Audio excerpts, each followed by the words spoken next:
So Marshall Rosenberg, before he passed, he expressed that he was kind of disappointed in us NVC practitioners because we all tend to focus, both teachers and students, on individual pain as opposed to societal systems. Whereas actually the societal systems are what tend to really contribute to a lot of our individual pain. The biggest factor in these societal systems is a difference in power between people. And so if you are in a position of power, it's very helpful to be aware of this so you can avoid unintentional harm or missteps, so your relationships can thrive and you can also help to create a more just society as a whole.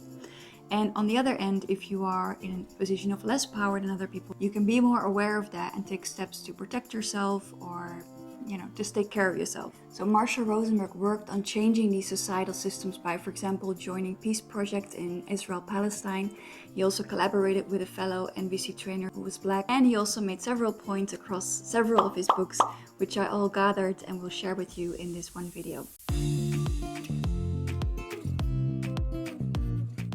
So first of all, Marshall shows what narrative makes power problematic/violent. So it's believing in good and bad that leads us to think that some people are bad or inferior, and that we can conquer their land, that we can use their bodies, that we can punish them in any sort of way. And so this leads to what he calls domination societies, where some people think they are superior and they will see other people as inferior and treat them violently. So he says, I believe this way of thinking is at the core of violence on our planet. And Marshall Rosenberg mentions that we are programmed to think this way through corporations, the government, schools, and what he calls meaningless jobs. So he says, and these domination societies, as I call them, where the people who think they are superior control others, excel at programming people to think in ways that make nice dead people out of them. They'll do what people tell them. So if you follow me for a while, you know that I talk about people pleasing a lot. Marshall Rosenberg uses another term. He talks about being a nice dead person. That's when you are a people pleaser, which is another label. And so he considers this a very risky factor in this whole system of dominating other people. To be people pleasing is a risk factor in that. And so Marshall says that the solution to social injustice is not to become a good person, because then we're still thinking in terms of good and bad, right? So it's about becoming aware of the stories that we live in, to become aware of that and to see where we have choice, how we can dismantle these stories, and how we can then become more self-connected and more connected with other people. So basically he's showing that power in and of itself doesn't have to be harmful.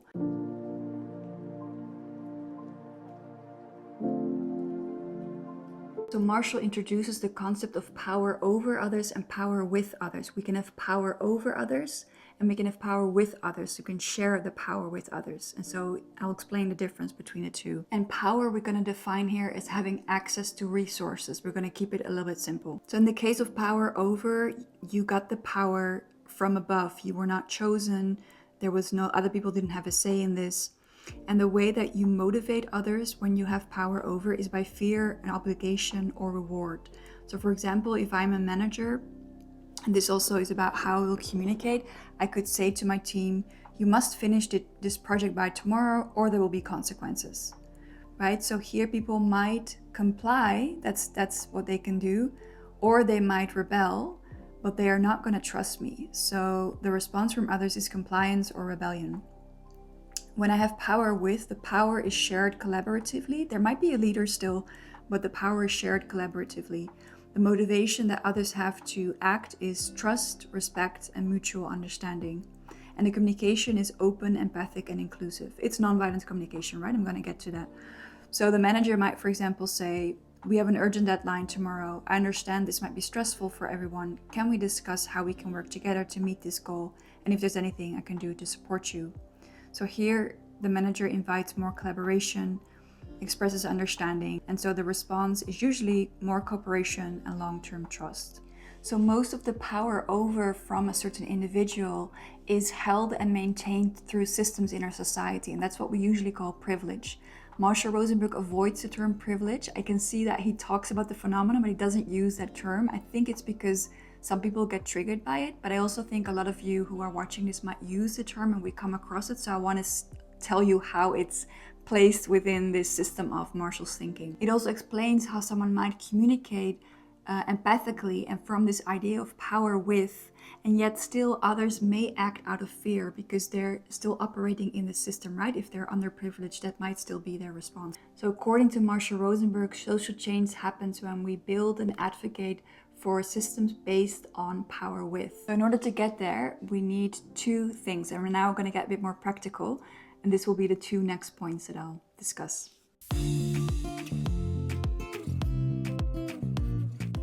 First of all, we need a model that kind of supports that equal dialogue that I mentioned, that empathic way of communicating.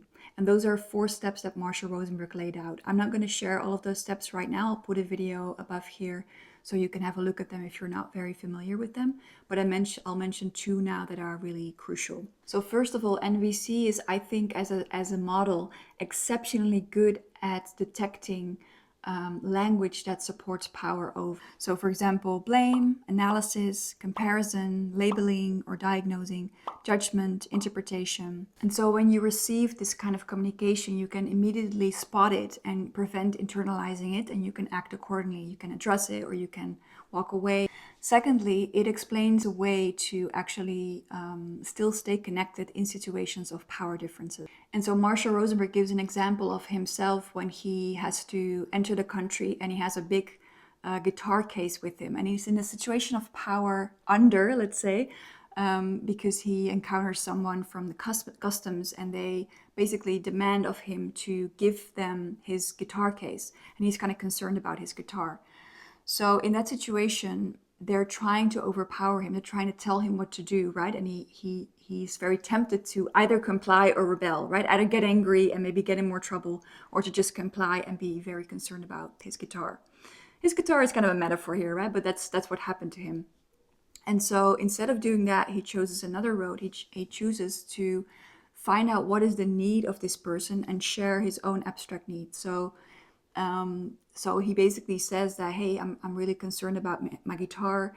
I want to kind of protect it, right? There's a need for protection.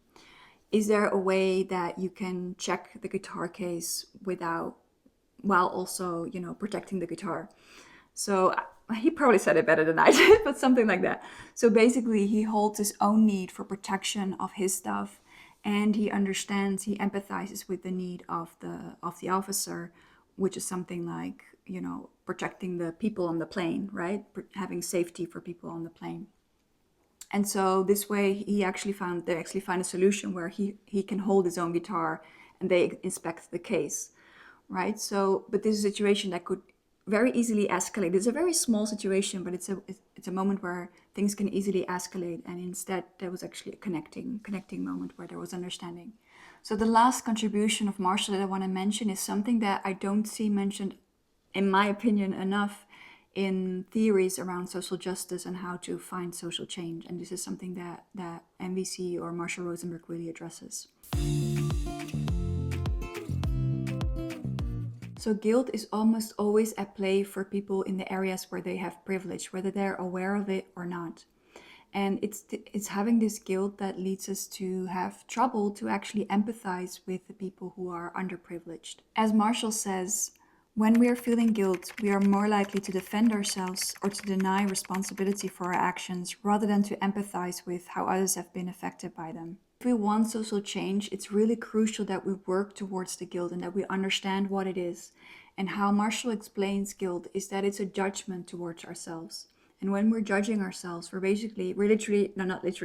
metaphorically beating ourselves up, right?